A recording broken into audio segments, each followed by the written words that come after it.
così, quindi questa blu la vedete. Secondo voi di chi è? Secondo voi di chi è?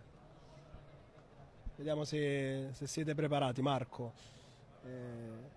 Non lo vediamo, però è di Marek Hamsik. Ovviamente. Di Marek Hamsik. Con la Coppa del Mondo.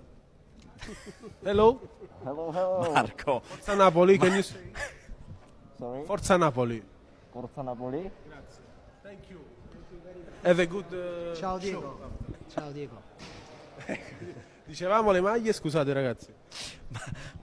Sì, vi abbiamo mostrato la blu, adesso vi mostriamo quella che indosseranno gli slovacchi praticamente. Sì, questa Vado qui è la io. bianca proprio di Marek Hamsik che stiamo mostrando. Ci sono già degli autografi perché chiaramente la nostra idea è di quando passeranno di qui a questo punto li bloccheremo i calciatori e questa qui è proprio il numero 17 di Marek Hamsik, di cui ricordiamo ci sarà una sorpresa da programma, non sappiamo in questo momento quale sia. Sono le 17, quindi stanno iniziando